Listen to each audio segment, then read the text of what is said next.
In today's episode of Locked On Pistons podcast, we will be previewing Bojan Bogdanovic upcoming season for the Detroit Pistons. How did he play last season for the Pistons? What do we expect to see from him this year? And will he end the season on the Pistons? We'll talk about all of that in today's episode of the Locked On Pistons podcast. You are Locked On Pistons, your daily Detroit Pistons podcast. Part of the Locked On Podcast Network, your team every day.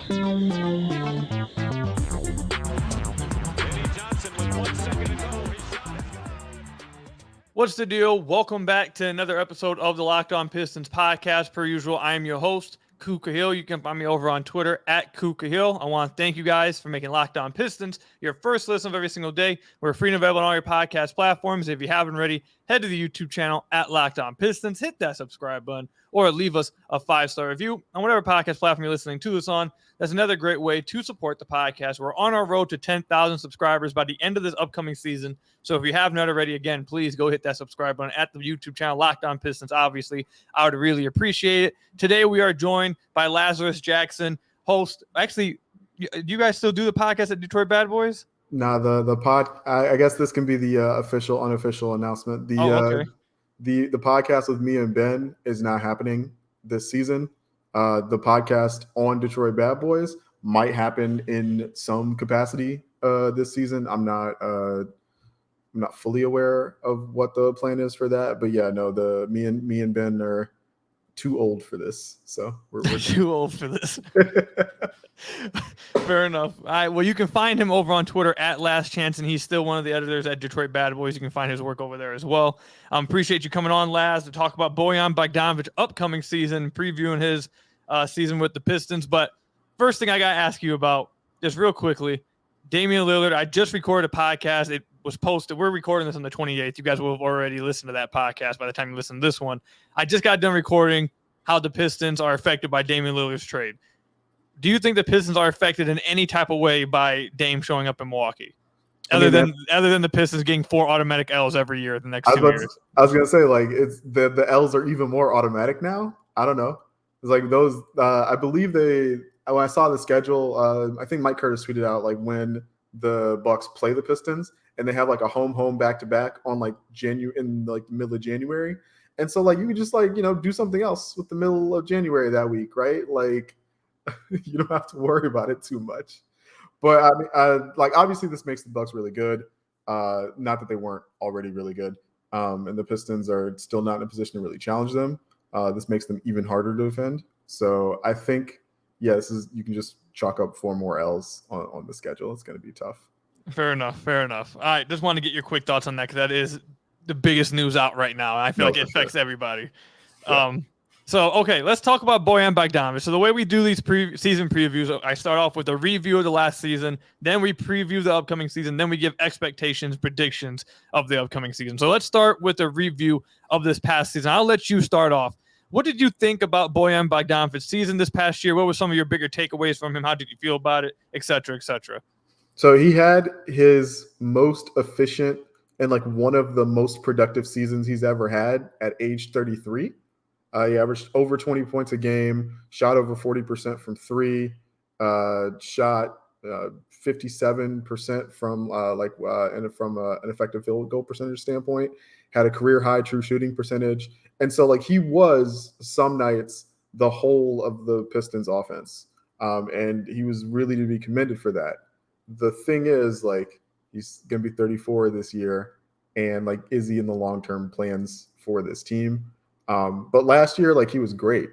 I was really impressed. And it was, you got to remember, like, that trade happened right before training camp, right? Like we weren't coming into the season being like, oh, like Bojan's going to play this huge role for us. They kind of like sprung that on us.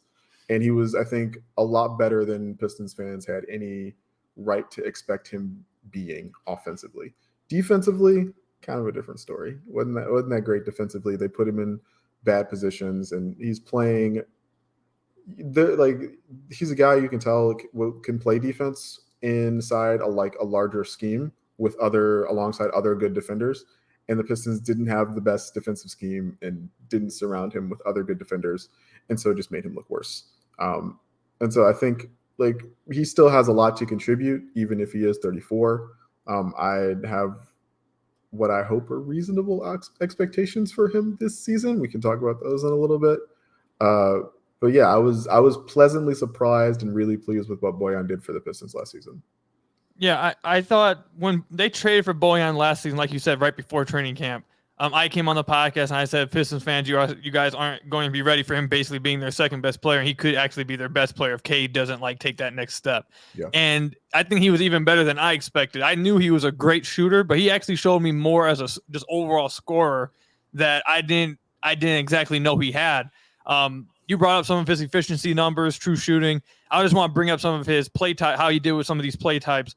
I get these from Synergy. I had a few of you guys ask me on the last episode. It's from Synergy Sports Tech. It's a monthly subscription. So spot up, he was in the 93rd percentile this past season for the Pistons. Pick and roll ball handler, he was in the 51st percentile. Coming off screens, he was in the 83rd percentile. In isolation, he was in the 64th percentile. So he was more of just a well-rounded offensive player. He was effective for the Pistons in every area. You look at his catch and shoot numbers, he was in the 95th percentile. On dribble pull-up jumper, 79th percentile. At the rim, he wasn't very good getting to the rim, but he drew some fouls as well, got to the free throw line. One of the best shooters in the NBA this past season. Career high free throw rate last season. Yeah. So, yeah, he got to the free throw line a ton and was just strictly one of the best shooters overall in the whole NBA last season, not just the best shooter in the Pistons. He was literally one of the best shooters in the league this past year. At the age of 33, he had a very high usage rate for the Pistons, which is something I know you said you wanted to talk about this past year. So he was asked to do a ton for the Pistons, which helped the Pistons in some areas because they didn't have guys. Once Cade went down, they didn't have guys that could really create like that offensively, but then also hurt the Pistons in some areas, like when they were expecting him to run the offense and facilitate the offense, especially at the end of games. Yeah. Didn't necessarily go well I'd say probably went pretty poorly. But he was kind of met with Bojan was basically given a win-lose situation there because there was no other better option, and he had a good season for it. But I know he was at the frustration of a lot of Pistons fans because of how the end of games went, and maybe that was on Bojan, maybe it's more on Dwayne Casey, the coach, for wanting to go that route. Whatever the case is, I thought Bojan had a really damn good season this past year. I was shocked that the Pistons didn't move him. I thought teams would be a little bit more interested, and maybe they are. The Pistons just have an insane asking price that they just don't want to meet. But yeah, I thought he had a great season this past year. There's something I want to ask you about his defense, but I want to save it for the second segment. So I'm going to put a pin in it and try to remember. Just to briefly discuss his defense last year, I thought it was pretty bad. There was one matchup he got up for Luka and tried to play pretty good defense when he played against Luka, but outside of that, was pretty poor defensively this past year. I have a question of whether can be an okay defender away from Rudy Gobert, really covering up everybody's stuff, because he didn't just cover up Bojan. He covered up Donovan Mitchell, Mike Conley. He just covered up everybody's stuff. So away from Rudy Gobert, I question, especially at 34 now, if there's any situation where he could be just a non-terrible defender. But I guess we'll see. But yeah, overall last season, I thought he was exactly, especially for what the Pistons traded for him, I thought he was an absolute steal. I thought he was great for him.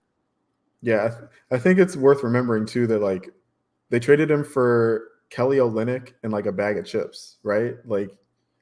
He was much, much better than Kelly Olynyk was as a Piston, as even as just not even a one-to-one replacement, but considering the other assets you gave up, completely worth it for the team.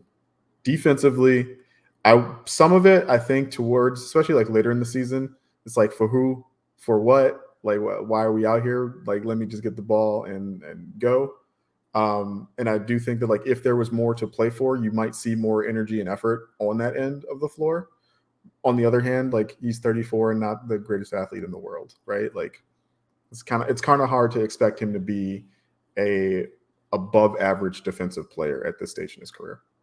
Yeah, I completely agree. And there's something we're going to talk about when we come back about his upcoming season. I want to ask Laz something about his defense. I think it's going to be a fun conversation, so stay tuned for that. But first, I've got to tell you guys about one of our sponsors, DoorDash. Love the convenience of getting what you want when you want right to your door. With DoorDash grocery delivery, you can stock up for the week or order last-minute cravings conveniently. You've trusted DoorDash to deliver your restaurant favorites, and now you can get grocery delivery that actually delivers too. With thousands of grocery stores to choose from, you'll find the best in your neighborhood and boost your local economy with each and every order. You'll get exactly what you ordered, or we'll make it right. So sit back and enjoy quality groceries just like you picked them for yourself. Want even more value? You can save up on all your grocery and restaurant favorites with a $0 delivery fee on all eligible orders with the Dash Pass membership. With easy substitutions right in the app and best-in-class customer support, DoorDash delivers groceries exactly how you want it. Get 50% off your first DoorDash order, up to $20 off value when you use code LOCKEDONNBA at checkout. Limited time offer, terms apply. That's $50 off, up to $20, no minimum subtotal, and $0 delivery fees on your first order when you download DoorDash app in the App Store and enter code LOCKEDONNBA. Don't forget, that's code LOCKEDONNBA for $50 off, or 50% off. My goodness, I'm struggling here. 50% off your first order with DoorDash. Again, that's LOCKEDONNBA for 50% off your first order with DoorDash. So I want to thank you guys again for making Locked On Pistons your first listen of every single day. We are free and available on all your podcast platforms. If you haven't already, head to the YouTube channel at Locked On Pistons, hit that subscribe button, or leave us a 5-star review on whatever podcast platform you're listening to this on. That's another great way to support the podcast. I struggled a little bit through that DoorDash ad read. I don't know what was going on there, but it is what it is. You guys all get it. DoorDash, it's great. I have a DoorDash Dash Pass. It's great.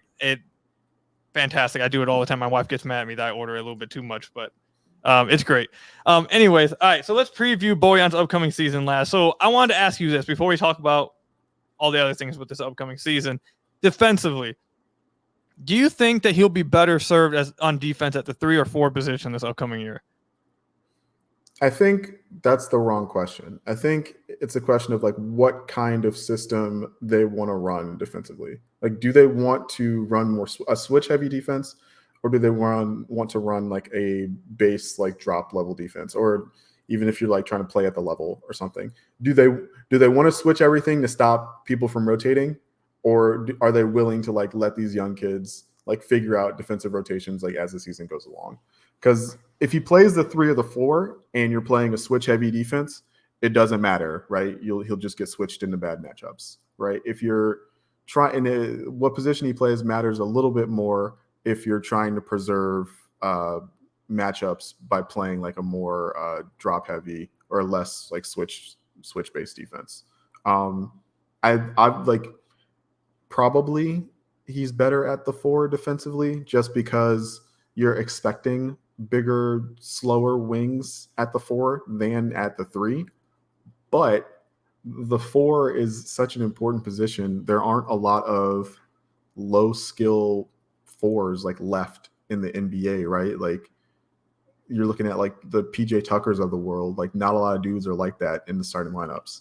And so I think that it's probably better for him as a defender if they don't go switch heavy and you can't just like drag him into isolation situations where he can get exposed. I think like as a guy who's been in the league as long as he is, he probably knows better where to be defensively and like rotations and whatnot on the backside of plays than having like chase guys around screen or try to like hold up in isolation. So like that is what my hope is of what they need to do defensively to not hide him, but like get the most out of him defensively. So I agree with that because also I don't think Jalen Duren is going to be a switch heavy big. I think they're going to probably go drop with him. Yeah. I think they could experiment with him like at the level, but I don't think he's going to be a switch guy. I don't think that's going to be happening.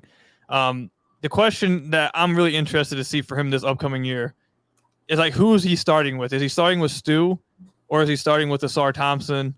I guess there's like some like little chance that maybe someone else like Isaiah Livers maybe, but like I think the real 2 chances are either Liv or Asar or Stu. And I'm interested to see who he plays with, who they decide to start him with defensively, because, I mean, this is probably going to go into a different players preview, which I don't want to go too far into it. But, like, if you my thing with Stu is that Stu's, like, whole defensive, like, purpose is, like, he's supposed to be, like, a great switching guy. Like, that's supposed to be, like, his whole thing. I don't think he's actually good as just a perimeter-oriented defender. I don't think he was very good at that this past year. His whole thing is I can switch out in the guards, hold my own while also like defending my position pretty well. Like that's his versatility. So if they don't go switching, it kind of is like I don't know if I feel really good about Stu Dice like only guarding fours and just being like perimeter oriented. I don't think he's that good at that right now. So, and then if you start Bojan with Asar is basically going to be taking the best matchup or the best offensive player most nights, and then Bojan's going to be off ball. It's really, I'm going to be really interested to see how they work all that stuff, because I think it's going to be a little bit tough. I think it's going to be pretty tough to like figure out what to do. I don't think they're going to go. I don't think switching's a possibility this year with what their starting lineup's going to be. I think they could do it in like with specific lineups. They can try to do it. Like if they want to go Stu at 5 in some minutes and build a lineup around that, they could go switching. But like with Bojan on the fly, I don't think switching's a possibility. I definitely don't think it's probably going to be a possibility in the starting lineup. So I just wanted to see what you thought about that, because I think that's probably my most interesting. The thing I'm most interested in seeing with Bojan in the starting lineup this upcoming year is just what they decide to do with him and everyone else defensively. I think that like you mentioned, if they play Bojan and Asar together, Asar is just going to take the tougher matchup. So it doesn't really matter. Like they're even a guy that's like 6'8", 6'9", like I feel comfortable letting Asar like try those matchups first as opposed to Bojan, just because already we've seen from Asar defensively, like you think he's going to be more capable at the NBA level than Bojan is right now. So fair enough. All right, so let's talk about offensively. I know this was something you wanted to talk about, so I'll let you go ahead and go with this, and then I'll come back after you. So last year offensively, Bojan had a career high usage rate. He was over 25%, 25.9%.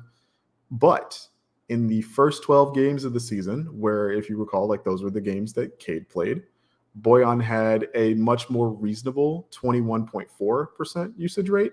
And so my thought process is, with a healthy Cade playing hopefully most of the season, can you keep the insane efficiency Bojan had last year by tweaking his usage down a little bit, right? Maybe like that's lower free throw rate, which was again like a career high last season.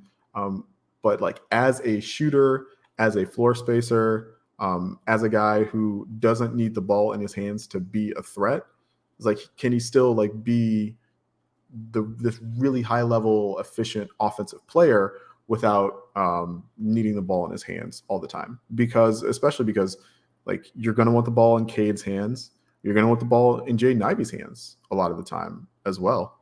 And it's not totally clear what role like Bojan is going to play in the rotation, right? We just talked about the defensive issues. We talked about his role defensively, like next to Stu, and like how that impacts what kind of defense the Pistons can even play. So it's like, do you start Bojan, right? You could go full youth movement, start Asar and Stu like next to each other, and let Bojan just kind of be your like him and Burks be your like two flamethrowers off of the bench, and you're still probably always playing one of those guys alongside like a Cade or an Ivy, and that would probably be like Bojan would be great at that role, but as a vet, as a guy who, maybe looking for one more deal after this one, like, would he be cool with coming off the bench for a 19-year-old who's like not nearly the offensive threat that he is, right? But yeah, I'd be really curious to see. Like, I think it's really unreasonable to expect another career offensive season from Bojan. Like, it was unreasonable to expect that last year, and we got it anyway, right? So like, don't look the gift horse in the mouth. But I also think you can't go into this season being like, okay, like he did this last year, we're going to lean on him to do the exact same thing this year, because I don't think that's going to work. And so hopefully we see a little bit less of the like isolations from Bojan and a little bit more leveraging him as a screener, as an off-ball threat. I think a lot about how the Phoenix used Cam Johnson, right? And I think Bojan is a much more versatile offensive piece than Cam Johnson. But like as the guy who's going to be like the shooter on the floor for the Pistons most of the time, like Phoenix had Cam mostly spacing the floor or just like running like off-ball screens, right? And Bojan's more versatile, so like you can turn some of those off-ball screens into like DHOs, like empty side stuff. You can do more. It's not pick and pop when it's Bojan, because like you won't see Bojan like actually set screens, right? You'll see him like slip through and like try to create an advantage that way. But I think getting Bojan moving and like causing the defense to rotate and have to like track his movements is, I think,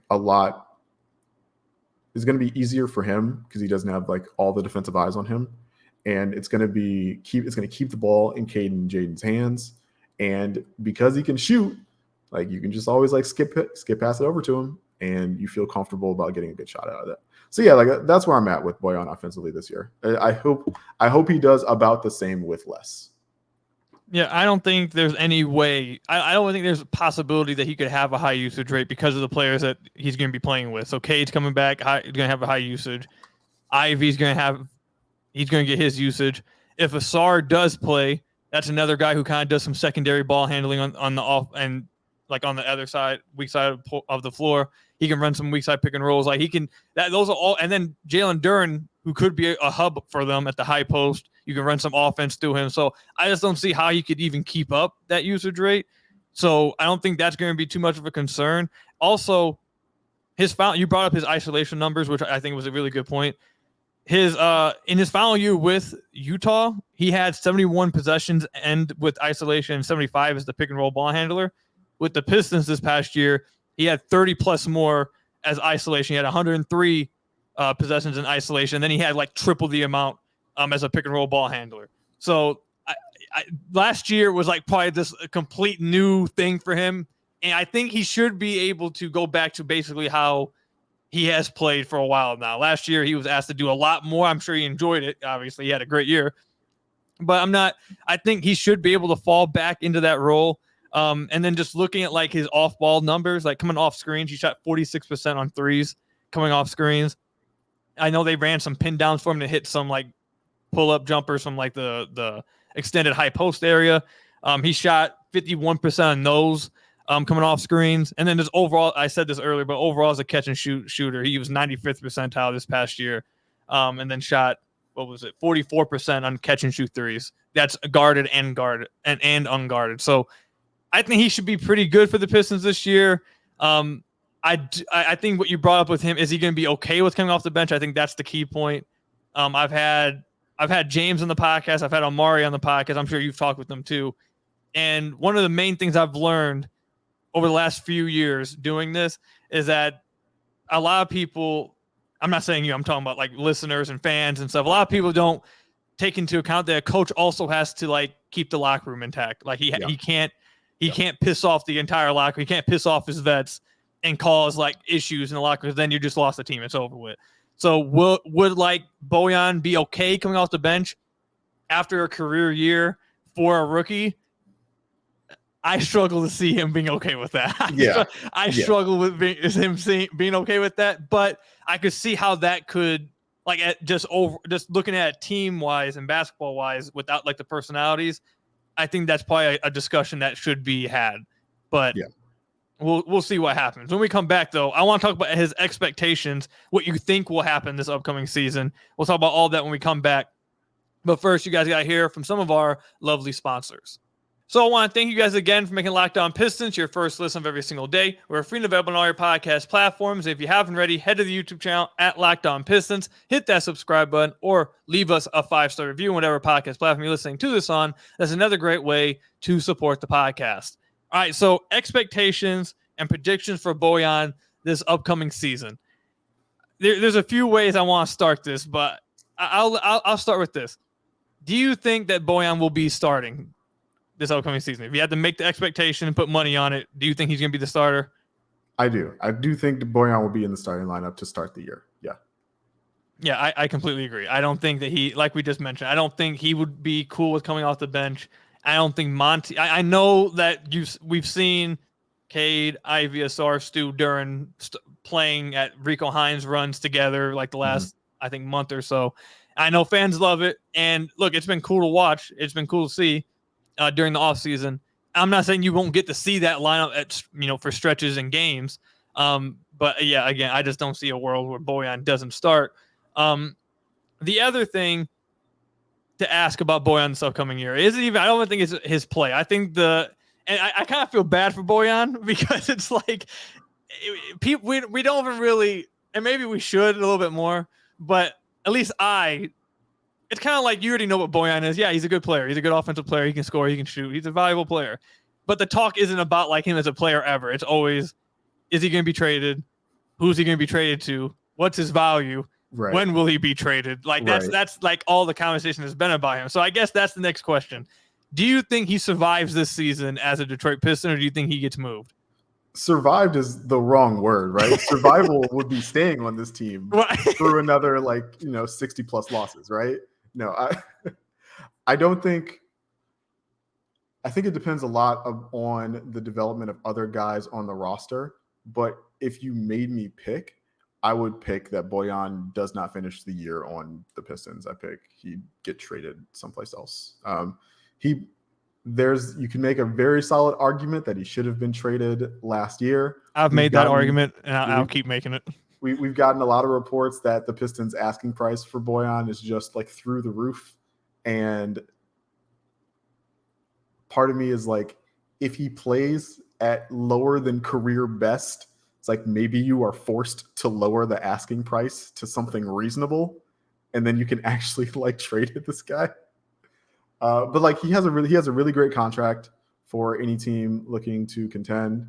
The Pistons could use the extra draft capital you could probably get for Bojan. I know this draft class is not thought of as spectacular, but Troy Weaver always loves just having extra draft picks around so he can take his guys.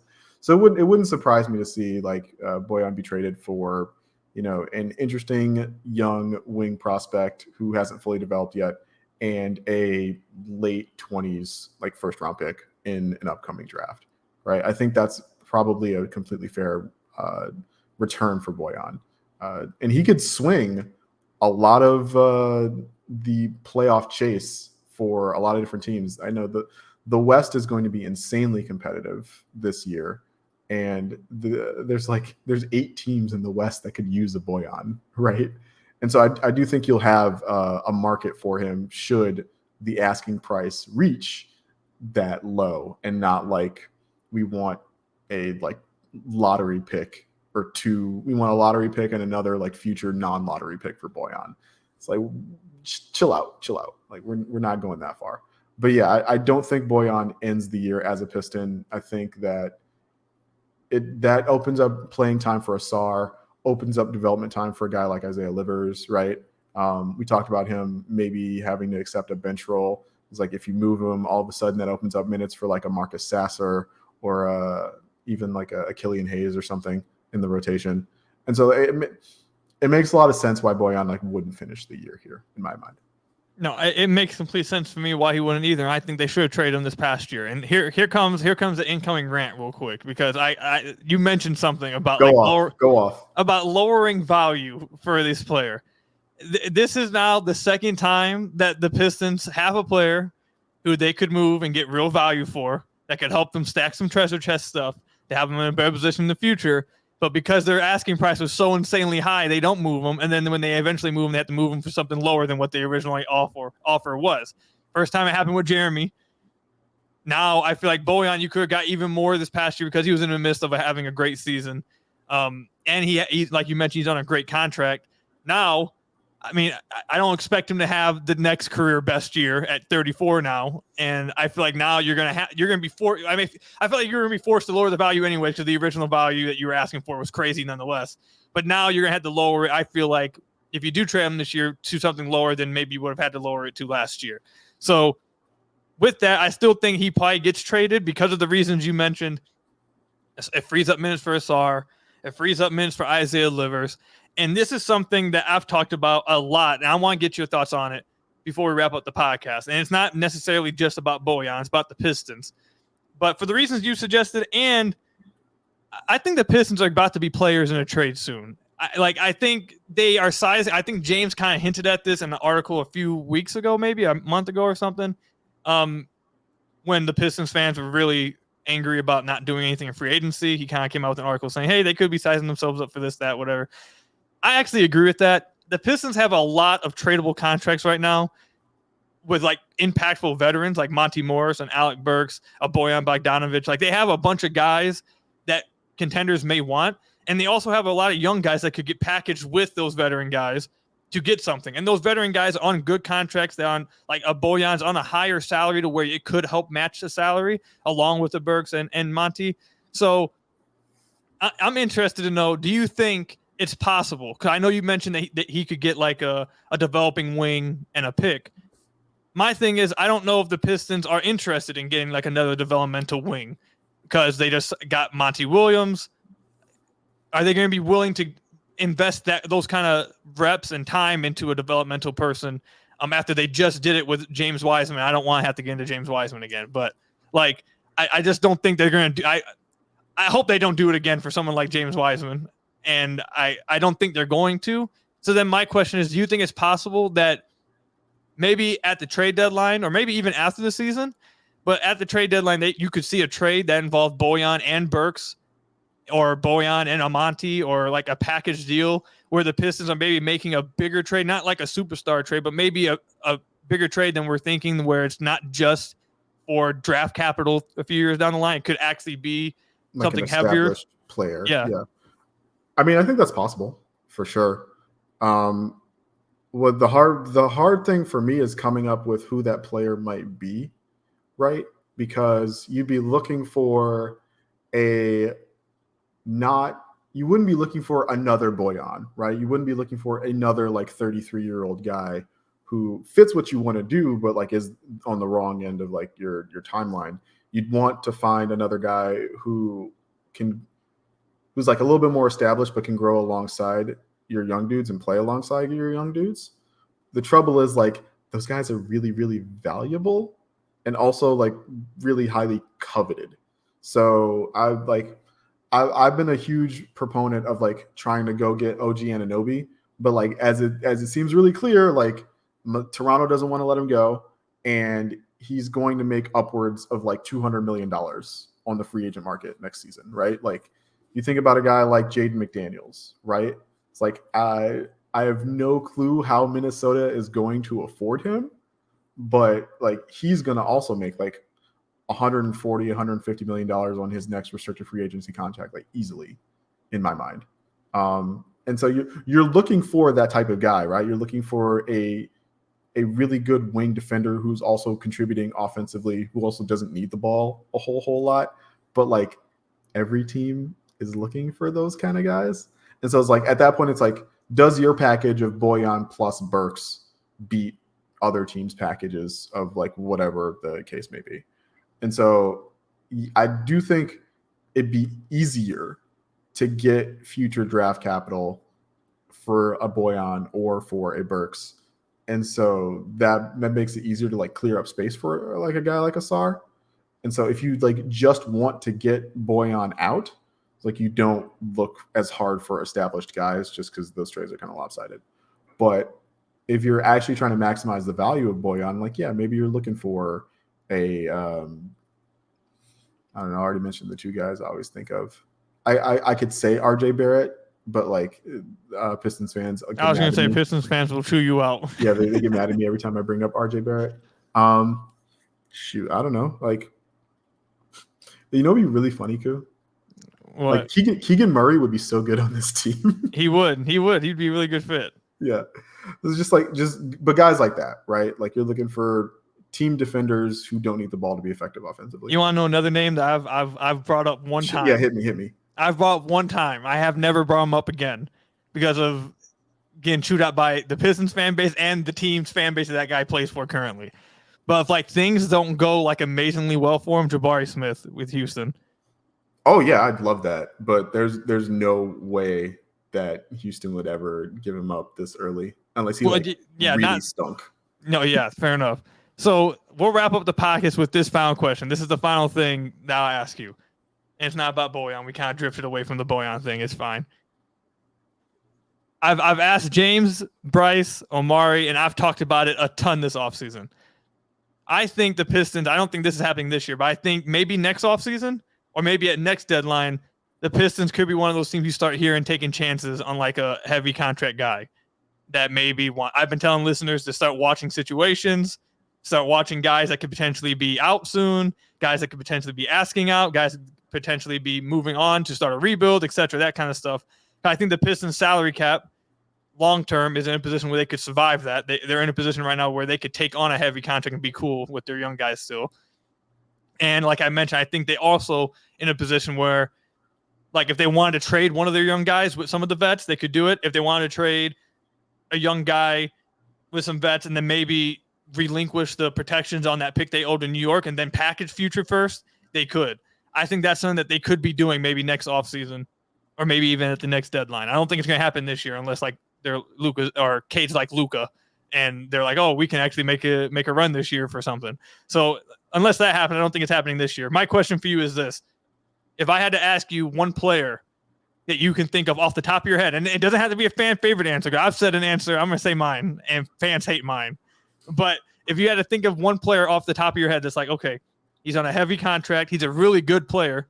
He's on a heavy contract. I could see him getting moved, and the Pistons can afford him because of their salary cap, whatever. Who's that one player you think? I'm putting you on the spot. I'm sorry, but like, who's a player that you think of? Yeah, you give me your name first, and I'll try and think of some guys. Okay, well, my name is not a popular answer. That's cool. That's cool. I think Karl Anthony Towns could become like available. Okay, yeah, that's not going to be popular. No. But look, so this is the problem. So I think so you brought up Jay McDaniels. I think they're going to try their hardest to keep him, and I think Cat's the one out. I'm looking across the league at guys who are like all-star players who could be getting moved that are on heavy contracts. Because I don't, like you mentioned earlier, was like the value. I don't think the Pistons have the price or the treasure chest that could outbid other teams for guys that are stars with no baggage with them. Like if they have no baggage, their value is going to be super high, and other teams will just outbid you. Much like, I hate to bring this up, but much like the Pistons did with Blake, the reason why they were able to get Blake is because he was on a heavy contract and he had some injury concerns. So you were able to like kind of, I don't want to say they gave up nothing for him, but they gave up a little bit less than you would for a guy of his just overall talent level. So the guys I'm looking at are guys that come with baggage that will lower their value, and I think the Pistons could actually win I don't want to say there's going to be a bidding war for Cat. I don't even know if Cat has positive value because of how bad his contract is. But like, you get what I'm saying. Like they can actually make a deal to where they would get the deal accepted, and not have to enter a bidding war that they'd lose. So Cat's the first thing that comes up because of his contract. Although I think Cat's a really good player. I like Cat. I just think his contract's crazy. So but the Pistons could swallow that contract and be straight still long term. That's the first thing that comes up. Not saying he's the perfect fit. Not saying they actually will go with him. But when I think of that type of player situation, he's the first one that comes to mind. Yeah. So a guy that comes to mind for me is a guy I've thought about in the past. And you're talking about situations. You're talking about teams that, like this guy, but maybe something else outside of basketball keeps them from being able to hang on to him. I'm thinking about like an Andrew Wiggins, right? Clay's extension is coming up. Like they already got Draymond to agree to a lower number. You probably can get Clay to agree to a lower number as well. But you still got to pay Kuminga. You still got to pay Moody. You got to figure out what you're going to do with that Chris Paul salary slot, because Chris Paul ain't going to be on the Warriors forever. Like, come on.